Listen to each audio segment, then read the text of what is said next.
Telas de José Antônio da Silva pertencem a acervos de muitos museus e galerias de arte nacionais e estrangeiras, como o Museu de Arte Moderna de Nova York.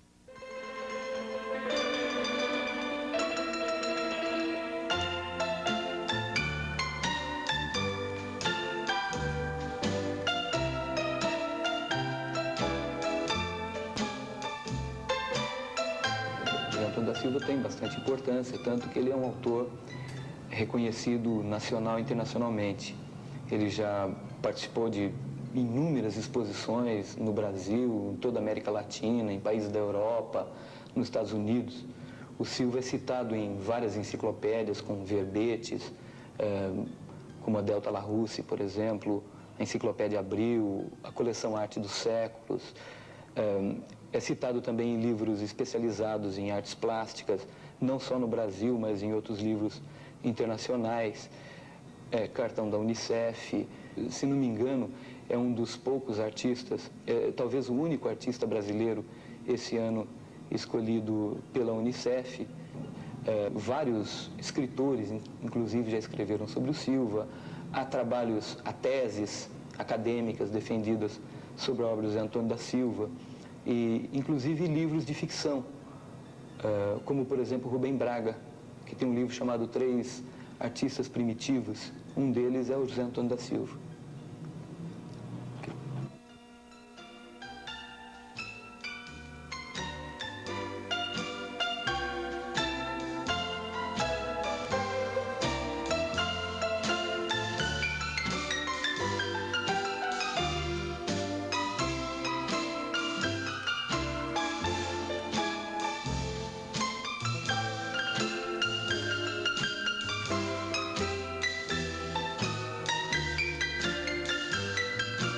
Tecnicamente, o Silva é um pintor, é um artista primitivo, vamos dizer que se enquadraria no gênero primitivo.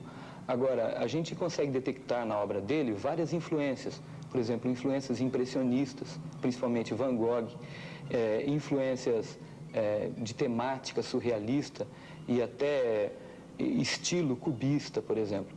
Então, o Silva, ele assimila muitas influências com facilidade. E ele reproduz essas influências nas obras dele.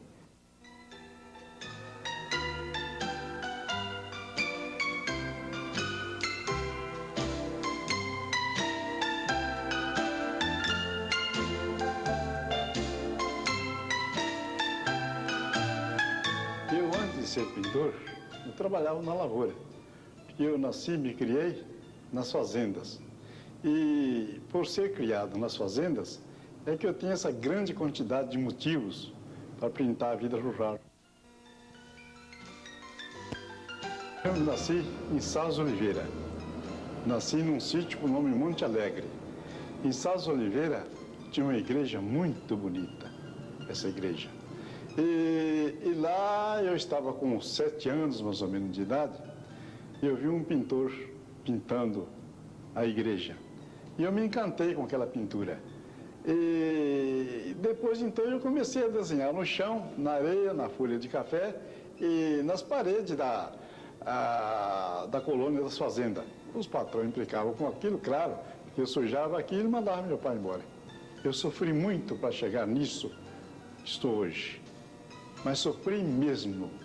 Eu cheguei a rasgar 250 telas, de 48, de 51, de 67, obras-primas. Eu não vendia, o salário era pouco.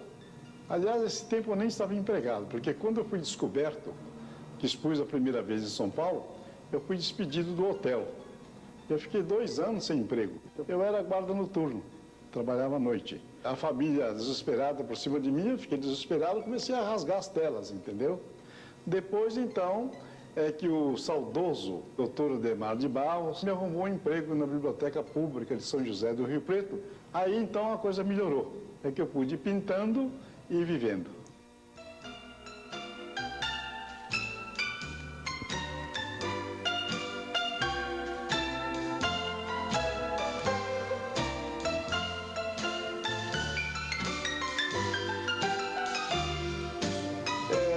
Em todos os salões que eu expus, eu ganhei o prêmio.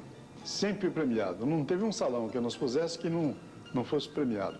Mesmo aqui em São José do Rio Preto, quando tinha as coletivas, sempre premiado. Com o passar dos anos, claro, que eu fui subindo, aí comecei a expor nas bienais, as coisas, eu achei por bem não mandar mais a minha pintura para salão, para deixar para os novos.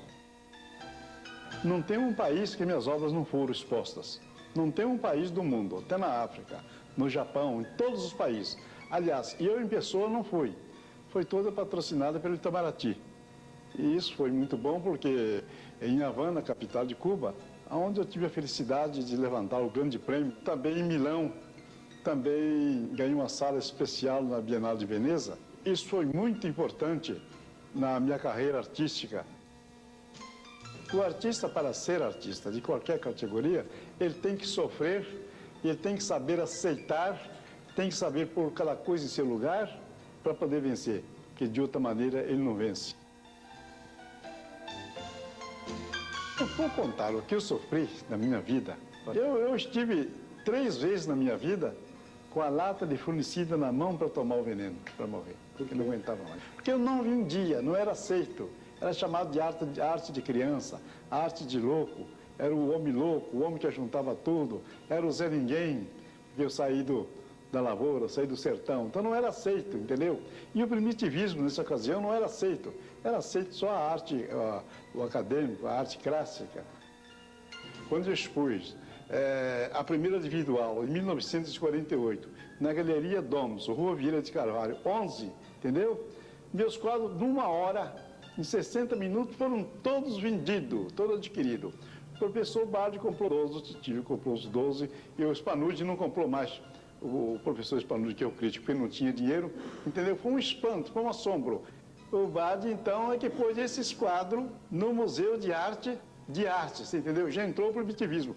Porque o saudoso Procópio Davidoff é quem comprou esse algodoar famoso que está no Museu de Arte hoje e o doou para o professor Pietro Maria Bardi, para o museu. Pronto, fizeram essas pazes, hoje a arte é aceita e todo mundo vive, graças a Deus. Eu sou o único pintor que coloco 3 estilos numa tela só, entendeu? Que é o surrealismo, o primitivismo e o pontilhismo. Isso foi aceito mundialmente, porque só mesmo Silva, só mesmo eu é que posso fazer isso. Nem eu mesmo entendo. Então, não fugi daquele estilo, todo mundo aceitou, eu também gosto muito e vou pintando dessa forma, dessa maneira, não para agradar ninguém. Eu não faço pintura para agradar ninguém. Eu faço a pintura porque eu sinto a necessidade de pintar, porque sou artista. Eu saí e me aposentei em São José do Rio Preto. Em São Paulo, me instalei num hotel, ali na Rua Aurora, numa sala. Uma semana, eu vendi todos os quadros que estavam expostos nessa sala. Eu ajo mesmo de uma forma diferente dos outros pintores, como todo mundo sabe, porque nessa época que nós estamos agora, atravessando, ainda que vamos atravessar, pagar um quadro à vista não é fácil, não é para qualquer um não. Porque o rico, bem rico, ele também tem um gasto muito grande. Ele tem muitas e muitas prestações a pagar, entendeu? Então, você me compra um quadro. Digamos que o quadro custa 500 milhões de cruzeiro. Então, você me paga 50 por mês, entendeu? Agora, o outro compra outro quadro, me paga 20. Agora, 50 com 20 são 70. O outro não pode pagar muito, paga 10. Já são 80. É assim por diante. Então, no fim do mês, eu tenho o meu salário. Meus preços variam muito. Conforme a dimensão do quadro, é um preço, o motivo é outro preço. Não é que eu prefiro fazer isso do que vender em galeria. As galerias também me pagam certinho. É que não sobra quadro. Eu vou pintando, não dá tempo. Esses machão não deixam. Eu não sei se os outros artistas têm o meu costume. Eu tenho uma ética que eu sou acostumado a levar os tombos, mas eu não conto o nome da pessoa para ninguém. Desde que os tombistas eu não conto, eu não falo. Não. E é praxe mesmo, porque o artista é o artista. Eu estou no meio arriscado a isso tudo, entendeu? Então, como aquele monte de cheque está lá, A pessoa vai lá, olha o cheque, mas eu fico quieto, não falo nada. Só isso já dá para perceber. Se nada me aborreça, se não me falte nada, eu estando contente, entendeu? Eu posso pintar um quadro por dia. Mas também tem muitas vezes que eu estou aborrecido, eu passo até 10 dias sem pintar nada, sem produzir nada. Então eu tenho que ter muito cuidado com a minha própria vida, com a minha própria saúde, com meus próprios amigos. E para que não aconteça nada que possa me atrapalhar a minha criação artística. Quadros pequenos tinham uma média de quadro por dia, quadro pequeno. O grande não, o pequeno. E o pequeno é muito mais fácil, é pequeno, toma menos tempo. E eu já estou tão acostumado, porque 40 anos de pintura não é 40 dias, é 40 anos, entendeu? Então, se me vendar minhas vistas, meus olhos, e deixar no escuro, e me pôr a tela branca, me dar tinta e o pincel, eu pinto a mesma coisa. Eu pinto interior, por dentro, sai a mesma coisa. Isso eu já fiz experiência. E eu não vendo as encomendas. Se eu fosse acudir todas as encomendas, eu ficaria doente, intoxicado, eu estava morto. Então eu vou maneirando, vou aos poucos, vou atendendo aos poucos. Eu sempre estou com mais ou menos 20, 30 pessoas na fila. Eu tenho pessoas que já faz um mês que estão na fila e ainda não receberam a obra.